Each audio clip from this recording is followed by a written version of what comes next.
तो ओर का एनरिचमेंट करने के बाद अब आ चुके हैं हम लोग अगले टॉपिक में। हमारा नेक्स्ट टॉपिक स्टार्ट होता है extraction of ore. Extraction of ore basically 3 चीज़ों का होने वाला है। पहला एक्सट्रैक्शन होता है जो हायर लेवल वाले अपने मेटल होते हैं, जैसे कि हमारे हायर लेवल पे कौन कौन आ गया, सोडियम हो गया, पोटेशियम हो गया, कैल्शियम हो गया, मैग्नीशियम, एल्यूमिनियम, ये हायर कैटेगरी वाले हो गए। फिर इससे आता है मीडियम कैटेगरी। मीडियम कैटेगरी कौन कौन आ गए हमारे, आयरन आ गया, लेड आ गया, जिंक आ गया, है ना, कॉपर आ गया, ये सब हमारे मीडियम कैटेगरी। और फिर आते हैं लोअर वाले। लोअर में कौन आ गया, गोल्ड आ गया, सिल्वर आ गया, ये सारे हमारे कहलाते हैं लोअर कैटेगरी।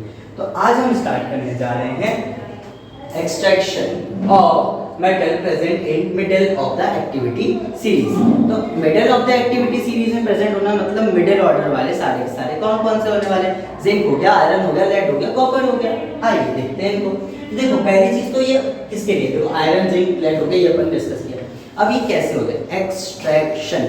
एक्सट्रैक्शन का मतलब क्या है, देखो कहाँ तक पहुंच गई हमारी कहानी। ये रहा एक ओर में से डस्ट पार्टिकल हटा दिया।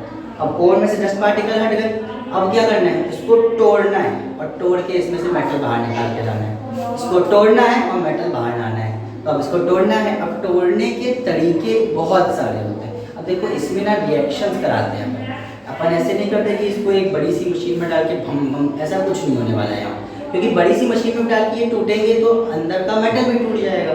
अपने को मेटल तो प्योर फॉर्म में बाहर चाहिए, तो मेटल को प्योर जिस फॉर्म में है उस फॉर्म में बाहर लाने के लिए इनको कराना पड़ेगा केमिकल रिएक्शन।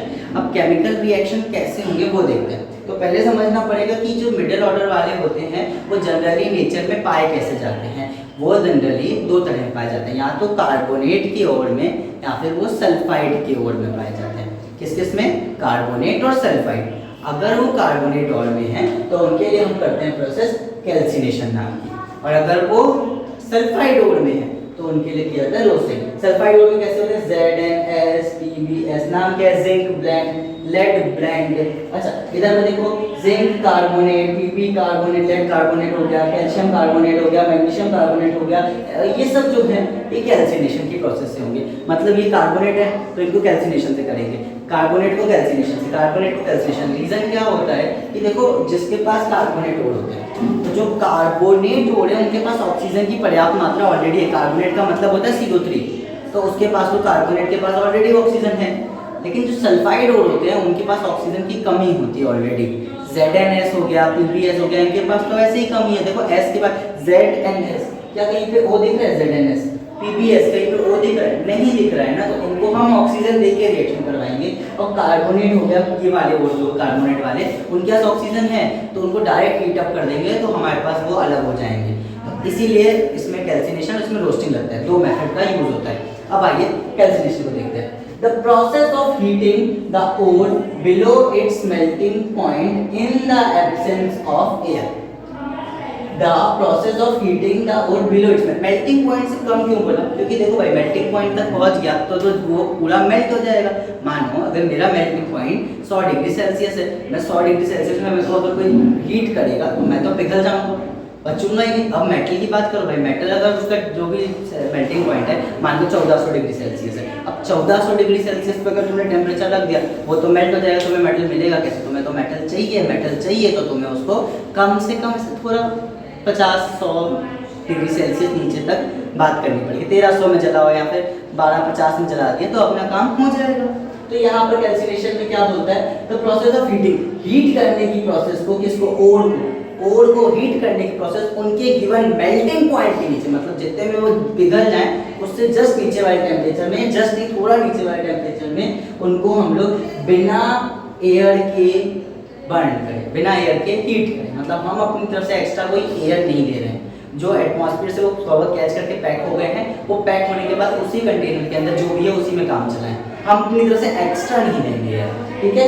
और इसका रिजल्ट क्या होता है, as a result of calcination the carbonate ore is converted into oxide. इसके कारण क्या हो जाएंगे, जो कार्बोनेट ओर होंगे वो ऑक्साइड बन जाएंगे। पहले हम ऑक्साइड बनाएंगे, बाद में हम ऑक्सीजन को भी हटा देंगे इसी तरीके से, तो हमारे पास टोटल मेटल बचेगा, ठीक है, ऑक्साइड। अब देखते हैं जैसे ZnCO3, तो ZnCO3 को हीट करने पर हमें ZnO + CO2 मिल जाएगा। ZnCO3 ये कार्बोनेट ओर है जिंक का, जब इसको हीट किया तो ZnO + CO2 मिल गया।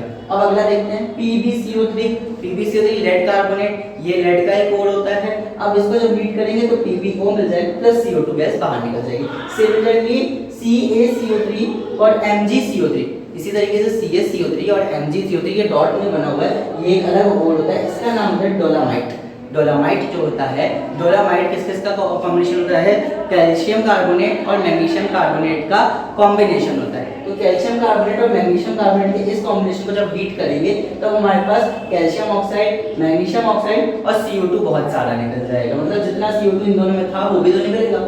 अब लास्ट आता है हमारा, देखो नॉर्मल वाले भी ये हीट करके अलग करते हैं, जैसे ये एल्यूमिनियम का ऑक्साइड बात करें तो एल्यूमिनियम ऑक्साइड जो होता है, जब ये वाटर साइकिल क्रिस्टल फॉर्म में, 2H2 मतलब क्रिस्टल फॉर्म, H.H2O लगने का मतलब ही होता है क्रिस्टल फॉर्म, तो ये क्रिस्टल फॉर्म में, इसका नाम आता है बॉक्साइट। अब ये बॉक्साइट को जब हम हीट करेंगे ना तो Al2O3 अलग हो जाएगा और पानी अलग हो जाएगा। देखो oxide form, oxide form, oxide form, oxide form, oxide form, oxide form निकल गया। बाद में अब इसमें से हमें ऑक्सीजन भी अलग करेंगे तो मेटल मिल जाएगा। इधर देखते हैं अगला roasting, the process of heating the ore below its melting point. अब ओर को फिर से वही बात आ गई, ओर को हीट करना है उसके मेल्टिंग पॉइंट के नीचे, उसके मेल्टिंग पॉइंट नीचे, नहीं तो वो मेल्ट हो जाएगा। तो ओर को हीट करना है उसके मेल्टिंग पॉइंट के नीचे विद एक्सेस ऑफ एयर, मतलब जितनी एयर उसको चाहिए उतनी एयर हम पूरी दे रहे हैं। एक्सेस का मतलब पर्याप्त, भाई तुम्हें जो चाहिए उतनी ले लो, ज्यादा चाहिए तो ज्यादा ले लो, कोई दिक्कत नहीं है। As a result of roasting, roasting करने के रिजल्ट में क्या मिलेगा, जो सल्फाइड ओर होगा वो कन्वर्ट हो जाएगा ऑक्साइड फॉर्म में, सल्फाइड ओर को ऑक्साइड फॉर्म कर। इधर रिएक्शन देखते हैं, ZnS को जब O2 से मिलाओगे, रिएक्शन बैलेंस किया है यहाँ पर 2 3 लगाया हुआ है, ZnS को O2 से मिलाएंगे तो ZnO प्लस SO2 मिल जाएगा। ZnS को O2 से मिलाओगे तो ZnO प्लस SO2 मिल जाएगा। इसी तरीके से PbS की बात करें, PbS प्लस O2 में PbO प्लस SO2 मिल जाएगा। वो क्या रहा है, एक ऑक्सीजन आके इसको रिप्लेस कर दे रहा है, सल्फर निकल जा रहा है और जो बचे हुए ऑक्सीजन उससे कंबाइन होके वो गैस फॉर्म में निकल जा रहा है, इसको बोलते हैं सल्फर डाइऑक्साइड। तो सल्फर डाइऑक्साइड गैस दोनों में निकल जा रही है। तो इधर तक अब आता है सवाल कि जो ऑक्साइड है उनसे हम लोग कैसे मेटल निकालेंगे, कि हमारा टॉपिक क्या है, एक्सट्रैक्शन ऑफ, क्योंकि हमारा टॉपिक क्या है, एक्सट्रैक्शन ऑफ मेटल। तो मेटल को एक्सट्रैक्ट, हमारा टॉपिक क्या है, एक्सट्रैक्शन ऑफ मेटल। तो मेटल को एक्सट्रैक्ट कैसे करेंगे, अभी तो मेटल एक्सट्रैक्ट नहीं हुआ, अभी ऑक्साइड फॉर्म बना है। अब ये ऑक्साइड फॉर्म से इनको बस बाहर लाना बचा है। तो अपन ने क्या किया, सबसे पहले इनरिचमेंट किया था इन सब का, इनको पानी से धोया, मैग्नेटिक प्रॉपर्टी लगाई, या फिर अपन ने इनमें फ्लोटेशन लगाया, कुछ भी किया, उससे हम आगे आए। आगे आने का जैसे जिंक ब्लेंड को तो अभी फ्लोटेशन से दिखाया था करके, तो जिंक ब्लेंड को फ्लोटेशन से पहले साफ किया, साफ करने के बाद अपन ने इसको ऑक्साइड में कन्वर्ट किया। अब ऑक्साइड से सिर्फ ऑक्सीजन को बाहर निकाल देंगे किसी तरीके से और हमारा काम बन जाएगा, हमको मिल जाएगा प्योर जिंक, सॉरी हमको मिल जाएगा जिंक, उसको फिर प्योर करेंगे लास्ट स्टेप में। तो आइए इसको देखते हैं आगे। सो एक्सट्रैक्शन ऑफ मेटल में जब मीडियम वाले पढ़ रहे थे उसका लास्ट स्टेप है conversion of oxide form to the metallic form. Oxide में से अब हमें ऑक्सीजन बाहर निकालना है, बस इतना सा स्टेप बचा है। तो ऑक्साइड में से हम मेटल को बाहर निकालेंगे। अब आइए देखते हैं, रिडक्शन बाय कार्बन, इसको बोलते हैं smelting. Reduction by carbon bye smelting, इसको स्मेल्टिंग बोलते हैं। रिडक्शन बाय कार्बन मतलब कार्बन का यूज करके रिडक्शन करना है। कार्बन यानी कोल भी हो सकता है यहाँ पर, है ना, कोल भी कार्बन से बना हुआ है तो कार्बन से करते हैं, या कार्बन का और मटेरियल हो सकता है। देखो ये किस किस लिए यूज होता है, जिंक के लिए, जिंक का oxide, copper oxide, iron oxide, lead oxide, tin oxide, ये सबको ये ऑक्साइड से बाहर निकलता है। रिएक्शन देखते हैं, जब ZnO कहाँ से आया है, अभी यहाँ से रोस्टिंग से लेके आए थे, ZnS प्लस O2 से अपन लेके आए थे ZnO। अब ये ZnO को क्या करेगा, हीट करने पे OC जो है अपने साथ O लेके कार्बन मोनोऑक्साइड बना लेगा और Zn को छोड़ देगा। देखो प्योर मेटल मिल गया। अब अगला देखो PbO जो होगा वो भी कार्बन से रिएक्ट करके हीट दे देंगे, तब वो Pb प्लस CO दे देगा। Pb क्या है, एक और मेटल मिल गया, इसको बाद में प्योर कर देंगे। लास्ट आता है Fe2O3 plus CO, Fe2O3 plus CO, इसमें भी क्या होने वाला है, ये Fe2O3 हमें कहाँ से मिला होगा, यह हमें मिला होगा इसमें से, कैल्सिनेशन बाय प्रोसेस से, क्योंकि Fe2O3 डॉट 5H2O करके भी हमारे पास एक होता है। तो ये कैल्सिनेशन से भी आ सकता है, हो सकता है रोस्टिंग से भी आ रहा हो, क्योंकि हमारे पास जिंक से वो जिंक ब्लेंड भी होता है, FeS, उसको बोलते हैं जिंक ब्लेंड। तो उनमें से कहीं से भी ये बन के आया हो सकता है। तो Fe2CO3 को जब हम लोग CO से मिलाते हैं, इसमें CO से क्यों मिला रहे हैं, क्योंकि भाई ये ऑक्सीजन के बिना रिएक्ट नहीं हो सकता, इसको ऑक्सीडाइजिंग एजेंट की जरूरत है। तो इसके लिए अपन ने ऑक्सीजन मिलाया, हीट किया तो CO2 gas, carbon dioxide gas निकल गई और Fe हमें मिल गया प्योर फॉर्म में।